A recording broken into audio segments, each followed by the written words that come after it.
Hola, buenas tardes, soy Alina Arzola Y Alejandra Gándara. y les vamos a explicar lo que es la terapia de juego geriátrico o terajuego geriátrico. La terapia de juego geriátrico implica el fortalecimiento de procesos de apego y se utiliza como una preparación o un seguimiento a una psicoterapia tradicional. El sentido que se maneja con el anciano tiene que ver con el ciclo de vida en que se encuentra y la perspectiva que se ha tenido a la fecha de los ancianos en esta etapa. La geriatría es la rama de la medicina que se ocupa de las personas de la tercera edad, de sus tratamientos médicos, de sus padecimientos, de toda esta parte más médica. Sin embargo, la gerontología estudia los aspectos psicológicos, educativos, sociales, económicos y demográficos de la tercera edad. Este es en el área en la que nosotros nos vamos a enfocar principalmente.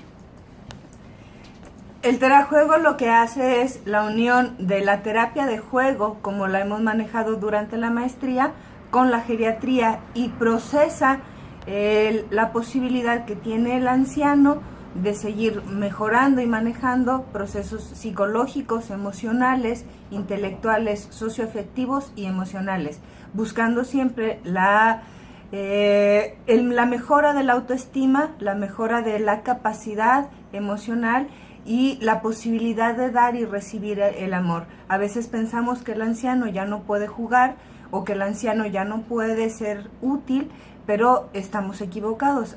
Todos tenemos la misma posibilidad independientemente de la etapa de vida en que nos encontremos. El anciano obviamente va a tener dificultades en este sentido por el proceso de vida que ha llevado, pero también puede tenerse una visión mucho más afectiva del anciano donde se incluya en todas las actividades, siendo la terapia de juego una de estas. A pesar de una conducta manifiesta en la que nosotros podemos decir que el paciente anciano es emocionalmente frágil, se tiene una infinidad de recursos internos que duran para toda la vida y se tiene una capacidad de mejorar y también un deseo y unas ganas de mejorar. A partir de ello, las sesiones de terajuego se van más orientadas hacia lo que es la salud que hacia la patología. No estamos hablando aquí de un trastorno que presenten algunos de nuestros pacientes ancianos, sino de la búsqueda de una mejora continua, por decirlo de alguna manera. Hay varios modelos en los que se ha trabajado la atención con el paciente anciano.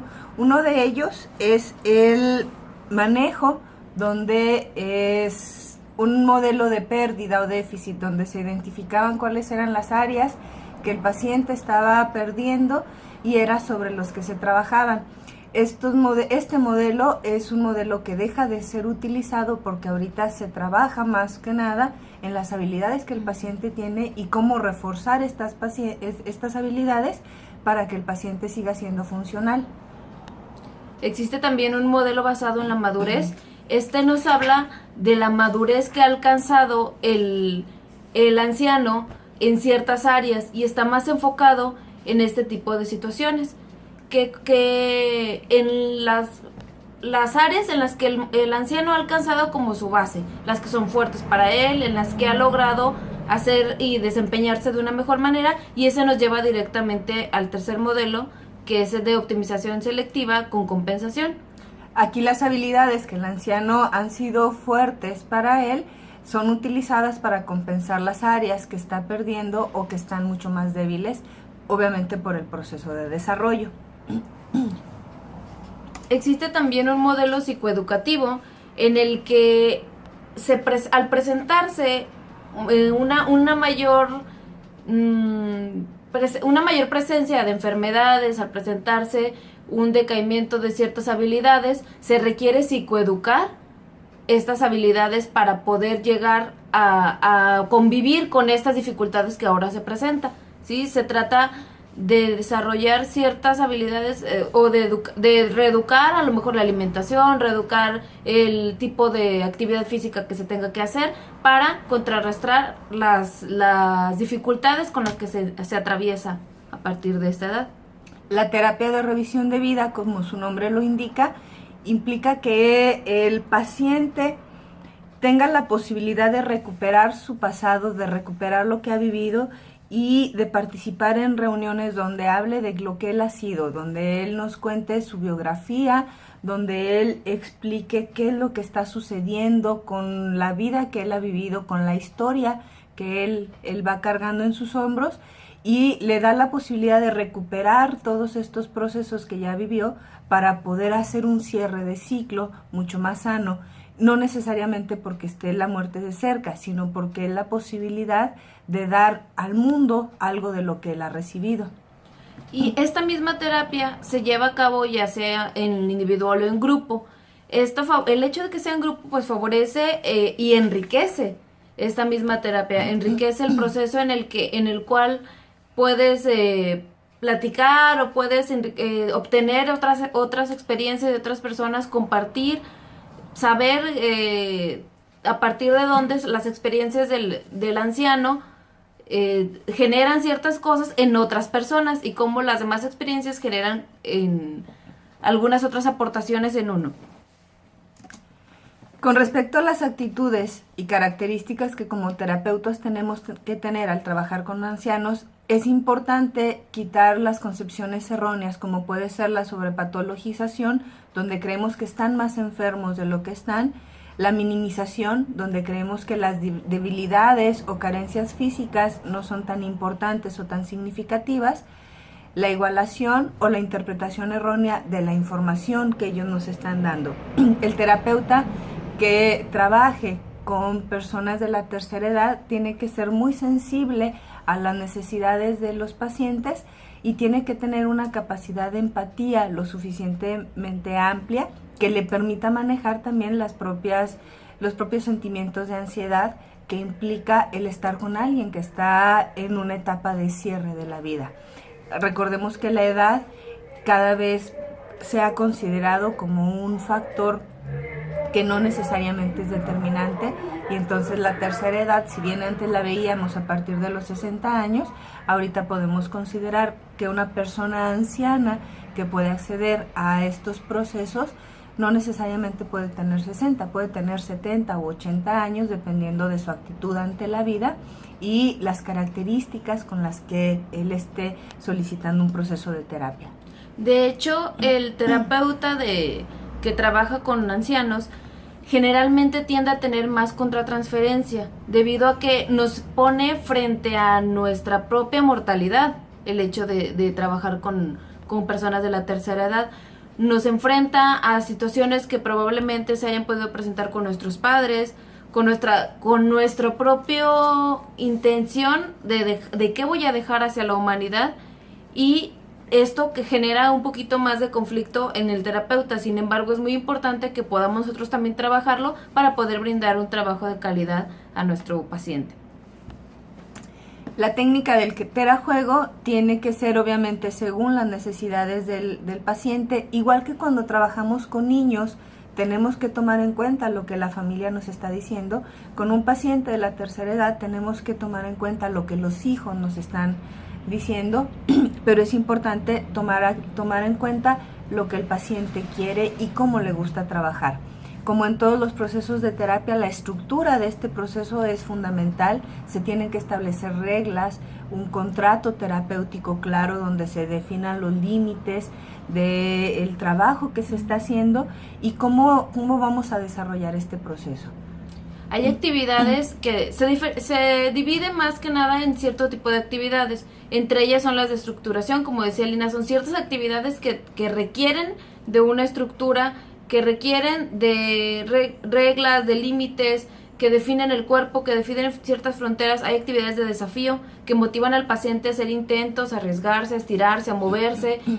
Todo para llegar a cualquiera de este tipo de actividades tenemos que conocer a nuestro paciente, porque a partir de ahí nosotros podemos determinar qué tipo de actividades le vamos a poder ofrecer a cada uno de ellos que no generen más ansiedad o frustración.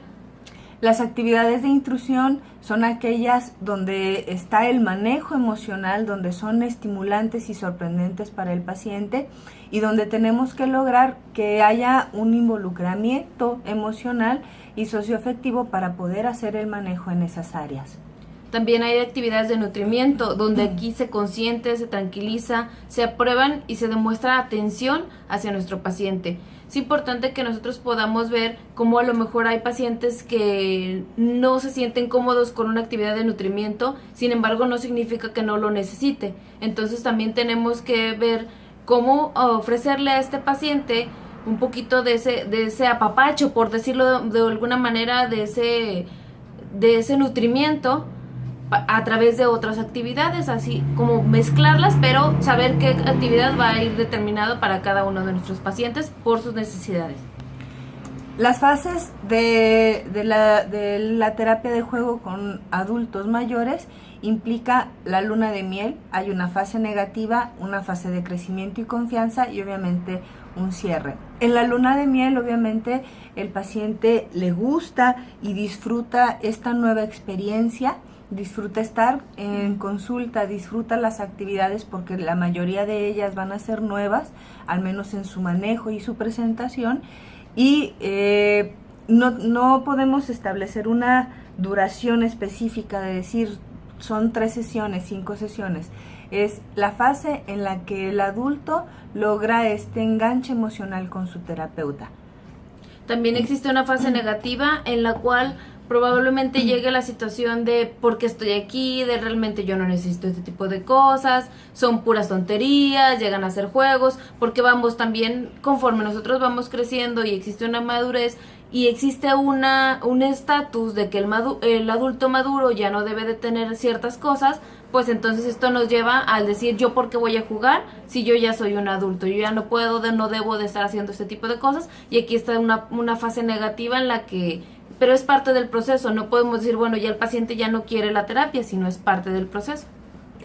La siguiente fase es la de crecimiento y confianza, donde realmente el paciente confía en nosotros como terapeutas, confía en las actividades que se están haciendo y las actividades lo están llevando a tener logros importantes. Empieza a mejorar la calidad de sus relaciones socioafectivas, empieza a modificarse la relación que tiene con la familia, si es que es parte del objetivo que se está trabajando, y empieza también a sentir este crecimiento personal que en algún momento pudo llegar a sentir que no era posible.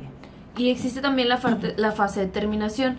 Esta fase sí está como más estructurada porque se requiere que sean 2 o 3 sesiones antes de que tú tengas programado terminar con el proceso, en el que se tiene que ir haciendo un cierre. Si a lo mejor con algún paciente adulto o adulto joven pudiera ser una sesión antes o en la misma sesión final terminar algún proceso, aquí no, aquí sí requiere de un proceso con más anticipación. Sí requeremos de ir trabajando, de ir llevando, de ir mostrando que ya se va a finalizar este proceso. El terajuego con pacientes ancianos implica siempre llevar un paso lento, a lo mejor al momento de dar las explicaciones de los juegos o el manejo de las actividades, tenemos que ser mucho más pausadas, conscientes de las limitantes que puedan estar presentes, pero el hecho de estar conscientes no implica que esas limitantes va a ser nuestro punto de partida. Siempre nuestro punto de partida va a ser el logro que él ha tenido, los avances que él ha tenido y no las deficiencias que él nos está presentando. Tenemos que recordar que con el paciente geriátrico los objetivos van a ser los logros, reforzarlos y que la compensación de estos logros, de estas deficiencias, sea por medio de estos logros. Es importante también valorar la reminiscencia espontánea en el momento en el que se presenta esta parte de la retrospección, en el momento en el que el paciente quiere sacar a la luz todos sus logros, sacar a la luz todo lo que le ha motivado, todo lo que ha crecido, todo lo que ha dejado para el mundo, para su familia. Es importante poderlo valorar y darle su espacio. Precisamente la idea es llevar el proceso al tiempo de cada uno de nuestros pacientes y considerar cada una de sus necesidades. Muchas de las actividades que podemos trabajar con ellos son las mismas que podemos trabajar con niños pequeños, pero presentárselas de manera de dibujito infantil no es lo correcto. Tenemos que buscar y adecuar la información de acuerdo a la edad que ellos tienen, porque a lo mejor no voy, aunque pueda utilizar el dibujo del osito, que es muy tierno para que él coloreé por números, pues no lo voy a hacer con él, porque él tendría que generar un paisaje de acuerdo a su edad y sobre todo que dignifique las habilidades y el proceso de vida que él ha tenido. Si mi objetivo es trabajar la atención por medio de un paisaje matemático, tendría que ser un paisaje matemático con el nivel de dificultad de acuerdo a la edad o habilidades que el paciente tiene. Es importante estar alerta ante la disminución de la sensibilidad en algún sentido, tanto de nuestra parte como de parte del paciente. Si yo, como terapeuta, en algún momento estoy dejando de darle la importancia a alguna situación que para mi paciente es importante, tengo que poder llegar a darme cuenta de eso. Igual llegar a darme cuenta, sobre todo si trabajamos en grupo, si alguno de mis pacientes pues está generando o está perdiendo la sensibilidad ante la situación de alguno de mis otros pacientes. Y es importante considerar siempre las extremidades, manos y pies, si hay algún dolor, si hay alguna sensibilidad, si hay alguna limitante específica o que durante el proceso de terapia se esté manejando, tengo que estar atento a lo que esté sucediendo con extremidades porque son de las áreas más delicadas para estos pacientes. Y generalmente en esta edad son también de las áreas más descuidadas tanto por el paciente o como por los cuidadores. Por eso es importante darle cierto énfasis a estas partes del cuerpo. El procedimiento individual implica programar sesiones con un límite que pueden ser entre 8 y 10 sesiones semanales. Es recomendable que sea de media hora a 50 minutos si es que el paciente los tolera. Y lo más recomendable es siempre ir a trabajar con ellos dentro de casa, porque es un ambiente confiable. Si el paciente puede salir y venir a nuestro consultorio es también genial porque tenemos obviamente más posibilidades al contar con el material ahí. Pero si el paciente no puede ir, nosotros tendríamos que llevar el material y la terapia de juego a su espacio. Es muy importante que nuestras sesiones coincidan con el periodo de mayor agudeza mental de nuestro paciente y en la postura más activa que él presente. Obviamente, pues no lo voy a presentar a actividades que le tengan que generar algo de motricidad o que le tengan que generar algo de movimiento a un paciente que está en cama, ¿verdad? Necesito que esté en su mejor momento, por decirlo de alguna manera, porque ahí es donde vamos nosotros a potenciar este periodo y este momento.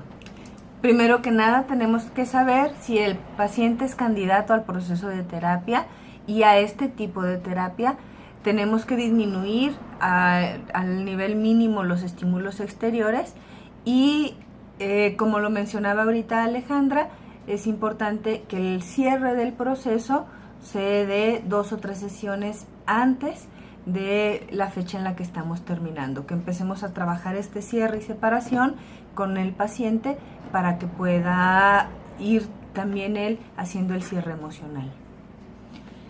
El terajuego más bien con ancianos es muy recomendable porque le permite al anciano explorar cosas a las que él ya no está probablemente dispuesto a hacerlo o no tenía la intención de, pero aquí le damos la posibilidad de mostrarle varias áreas de oportunidad en las que él puede trabajar. Vamos a potenciar ciertas habilidades, vamos a mejorar autoestima, vamos a brindar seguridad y confianza en las habilidades que ya se tienen y a fortalecer pues a las habilidades que ya se han perdido. Tenemos que recordar que el terajuego siempre tiene que ser específico a las necesidades de cada paciente, así como al trabajar con niños generamos un programa de terapia específico para ellos. Un paciente de la tercera edad también necesita este respeto y este manejo individual. Entre las características más importantes que tenemos que tener, yo creo que principalmente es la empatía. La empatía hacia nuestro paciente, el respeto, sobre todo también hasta hacia nuestro paciente, hacia sus habilidades y hasta hacia sus dificultades. Bueno, por nuestra parte es todo. Esperamos que esta información les haya gustado y sea de utilidad. Nos despedimos. Muchísimas gracias. Gracias, hasta luego.